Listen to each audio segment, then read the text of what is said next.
រៀបសួរបងប្អូន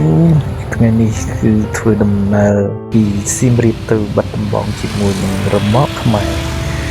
បាទជំរាបសួរបងប្អូនទាំងអស់គ្នាផងដែរថាថ្ងៃនេះគឺខ្ញុំនឹងធ្វើដំណើរទៅទស្សនកិច្ចតាមផ្លូវក៏ដូចជាចង់ធ្វើ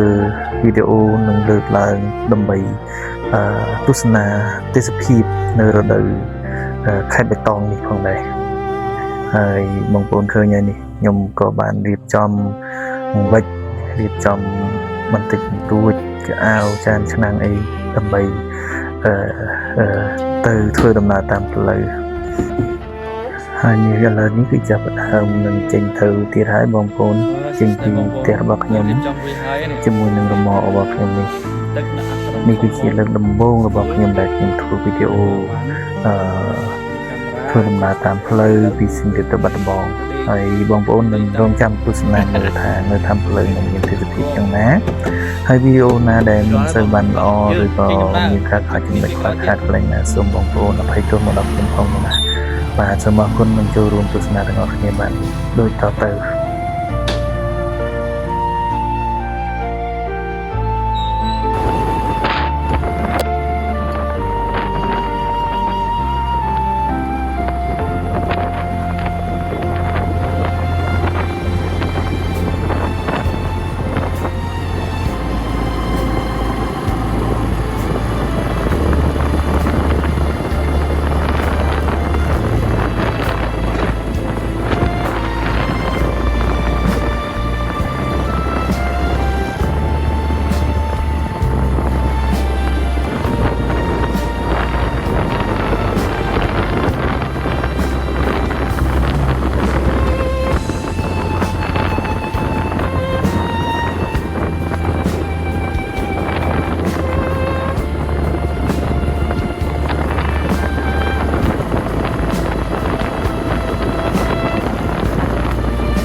ផ្លូវđó đấy.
បាទពេលដែលចេញដំណើរ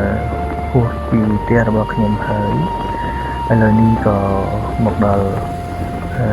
ជិតហាងកាហ្វេមួយដែលជាហាងកាហ្វេរបស់មិត្តភ័ក្តិរបស់ខ្ញុំគឺឈ្មោះ The Bean Corner នៅឆ្នេះបងប្អូនបានអញ្ជើញមកលេងទេសចរនៅខេត្តសៀមរាបអីចង់ពិសាកាហ្វេអាចអញ្ជើញមកហាងនៅទីនេះបានបាទ mìnhឆ្ងាយពីទីក្រុងទេគឺនៅក្នុងក្រុងតែម្ដងបាទនៅជិតមន្ទីរពេទ្យកុមារខេត្តបុប្ផាតែម្ដងបាទហើយមុននឹងខ្ញុំនឹងចាក់ចេញពីទីក្រុងសៀមរាបនេះគឺខ្ញុំចូលមកទិញកាហ្វេហូបសិនដោយសារកុំឲ្យយើងនិយាយតាមផ្លូវអីចឹងទៅបាទហ្នឹងហើយចឹងសូមបងប្អូនទស្សនាហាងកាហ្វេនេះផងដែរបាទ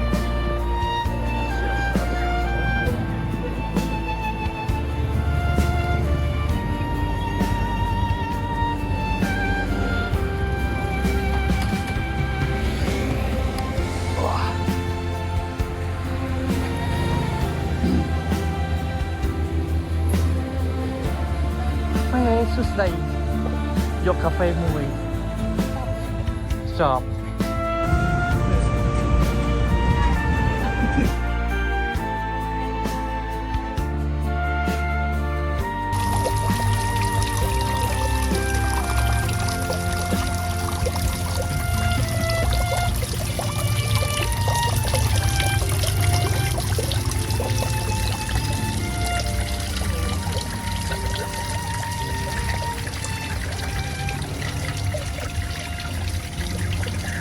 បន្ទាប់ពីបានទិញកាហ្វេហូបហើយបាទខ្ញុំក៏បឺតយ៉ាងឆ្ងាញ់តែម្ដងបាទហើយក៏បានមានកម្លាំងក៏ចាប់ដើមចេញដំណើរទៅមុខទៀតហើយនេះគឺជាវីដេអូដែលនៅក្នុងក្រុងសៀមរាបឡើយដែលជាវីដេអូដែលខ្ញុំមិនទាន់បានចាក់ចេញផុតពីទីក្រុងសៀមរាបនោះទេហើយដូច្នេះសូមអញ្ជើញបងប្អូនទស្សនាបន្តបាទដែលខ្ញុំបានចាក់ចេញពីហាងកាហ្វេរួចហើយកំពុងតែបន្តដំណើរទៅមុខទៀតបាទសូមអរគុណទស្សនាបន្តទៀត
ហើយពេលនេះក៏ចិត្តនឹងពីចេញផុតពីទីក្រុងសៀមរាបហើយ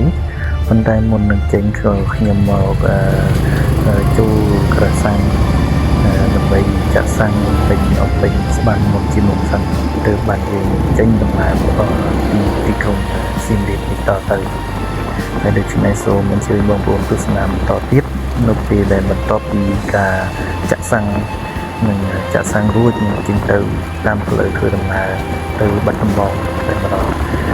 ហើយដូច្នេះយើងវីដេអូនេះក៏ជិតចេញនឹងផុតពីទីក្រុងសៀមរាបហើយអញ្ចឹងសូមអញ្ជើញបងប្អូនទស្សនាដោយក្តីរីករាយ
จะธรรมดามั้ง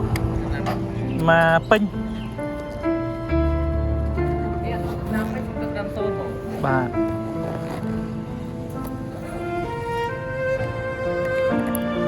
จำติ๊กออกก้นอย่ามาปิ้งแล้วมันจะล้อมมาลิดมัน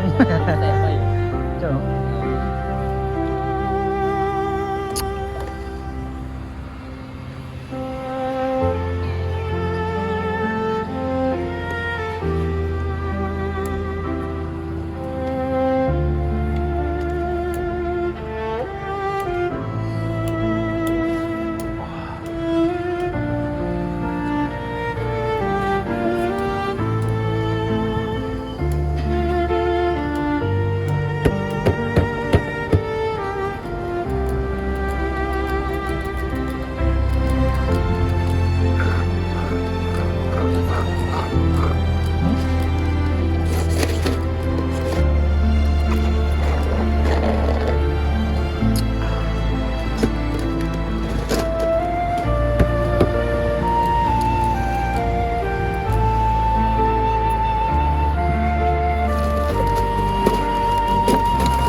ได้แล้ว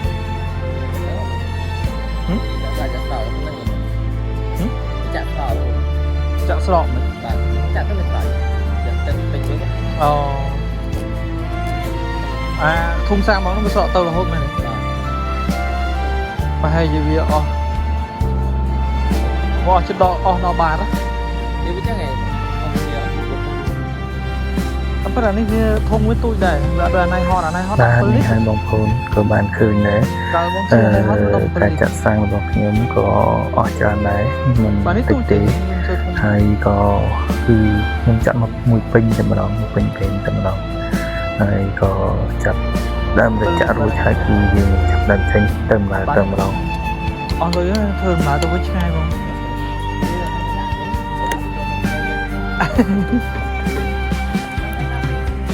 ว่าหมันไม่กับมันđô la của bạn ông có đô la rồi vậy trong cò luôn bạn đó trong cò luôn này hai bông bông đời xa thể mùa địa ní nhưng có mình sâu nhìn chiêu nhưng không cả đất nhiều tí hai đứa này thả bị ca có đường sạc soi hai đứa này hai ọp làm tí đô la cực nhưng trong viên slick một bé mà bông bông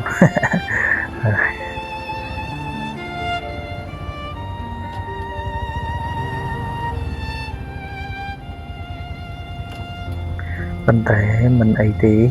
với cả đời rùa rồi đầu khai vô xa ní mình đang thả giếng còn mình sư như cái tràn tì vấn đề mình tích tiết mình nhìn như tràn hay nhiều đôi chiều về đẹp nhưng mình xứng không chẳng vấn đề nó không có đời ní cứ có chia rồi đầu mùa này sát mình tên dù cái chia tăng off cứ vô bình cả đời bạch con cứ chia một tam có xa một tam ẩn chẳngខ្ញុំគិតថាប្រហែលជាពេលដែលខ្ញុំវិលត្រឡប់មកពីអត្តដំបងវិញ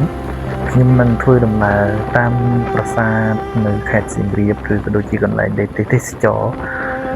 ដើម្បីធ្វើវីដេអូដើម្បីជូនបងប្អូនទស្សនាមើលដែលថារដូវវស្សានេះគឺពិតជាស្អាតមែនទែនអញ្ចឹងទៅហើយខ្ញុំនឹងធ្វើបន្តទៀតឲ្យបានច្រើនវីដេអូប៉ុន្តែខ្ញុំសូមបងប្អូនជួយ share ជួយចុច like ជួយ subscribe នៅក្នុង YouTube របស់ខ្ញុំផងដើម្បីជួយខ្ញុំមិនមានអ្វីដែលខ្ញុំត្រូវសុំអីនោះទេគឺខ្ញុំមានតែសុំបងប្អូនតែប៉ុណ្ណឹងហើយដូច្នេះសូមអញ្ជើញបងប្អូនទស្សនានៅក្នុងវីដេអូបន្តដែលកំពុងតែធ្វើដំណើរទៅខេត្តបាត់ដំបងនេះបន្តទៅទៀតក្តីរីករាយបាទសូមអរគុណ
ភាពបងប្អូនទាំងអស់គ្នាថានេះគឺជាផ្លូវដែលយើងនឹងចិត្តចាក់ចេញផុតពីក្នុងទីក្រុងសៀមរាបហើយបន្តិចទៀតនៅខាងមុខនេះគឺជារង្វង់មួយដែលយើងនឹងត្រូវចេញផុតពីទីក្រុងសៀមរាបហ្នឹងហើយសូមអញ្ជើញបងប្អូនទស្សនាបន្តបន្តិចទៀតគឺមានទេសភាពយ៉ាងណាយើងនឹងតាមដានមើលទៀតទាំងអស់គ្នាបាទ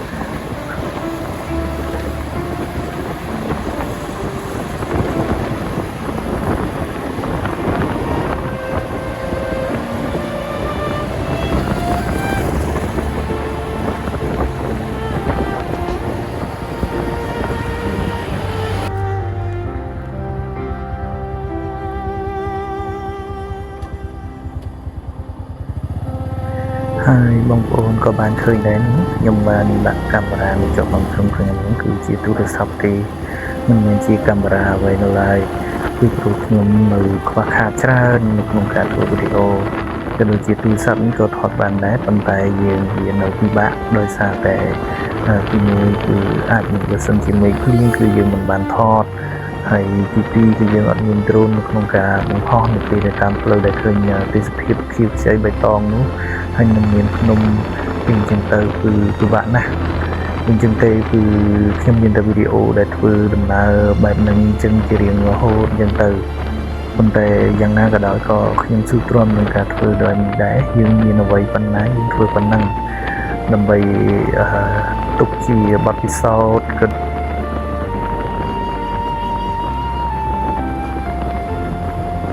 ហើយនៅខាងមុខនេះគឺជារង្វង់មួយ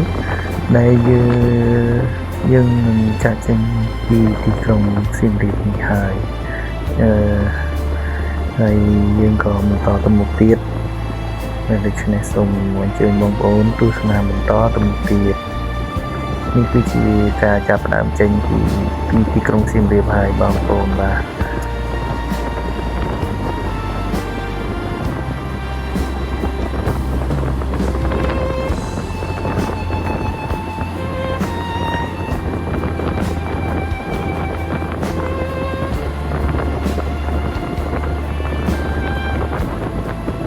ជំរាបសួរបងប្អូនទាំងអស់គ្នាឥឡូវនេះគឺបានមកដល់ស្រុកក្រឡាញ់ហើយគឺខ្ញុំឥឡូវនេះក៏ឃ្លានកាហ្វេទៀតហើយបាទហើយជាទៅដល់ខាងមុខគឺខ្ញុំនឹងចូលហាងកាហ្វេមួយដែលឈ្មោះកាហ្វេ The Night Star Cafe បាទហើយកន្លែងនេះបុគ្គលិកទាំងអស់គឺគាត់ពិតជាមានការរុះរាយរាក់ទាក់យ៉ាងខ្លាំងមែនទែនហើយដូច្នេះហើយបងប្អូនក៏បានធ្វើដំណើរឆ្លងកាត់ស្រុកក្រឡាញ់ក៏កុំភ្លេចចូលនៅហាងកាហ្វេមួយនេះដែរបាទហើយល្អក្រអ្វីគឺអាស្រ័យទៅលើបងប្អូនក្នុងការស្វែងយល់ទៅខ្លួនឯងចំណែកខ្ញុំតែងតែចូលកន្លែងណាគឺខ្ញុំពេញចិត្តហើយនឹងខ្ញុំនឹងក៏ជួយនិយាយឬក៏សិក្សាចោះបើសិនជាបងប្អូនបានឃើញហើយបើសិនជាខុសឆ្គងកន្លែងណាក៏សូមគុំប្រកែកកាន់អីប៉ុន្តែអ្វីដែលជាការពិតបងប្អូននឹងជួយមកទស្សនាជាមួយខ្ញុំឬក៏ពិសាកាហ្វេជាមួយខ្ញុំបាទនេះខ្ញុំបានមកដល់ហាងកាហ្វេរបស់ពួកគាត់ហើយអូខេ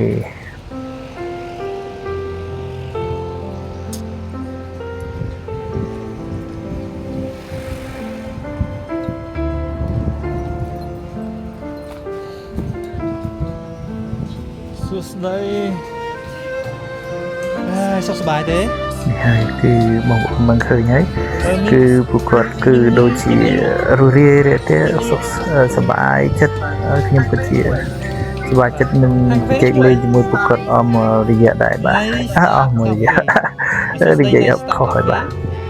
គឺមួយសន្ទុះដែរបាទមានមកឆាដែរដាក់ ice latte កាហ្វេ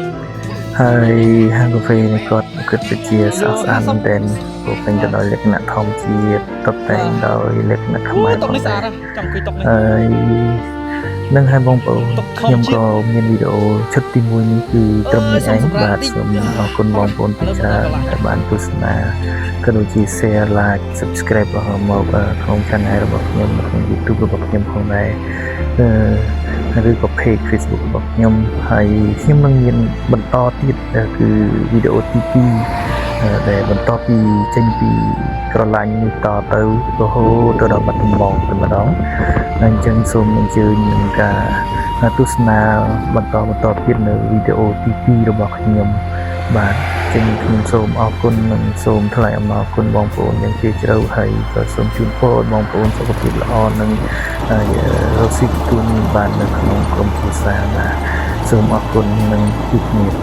នៅវីដេអូទី2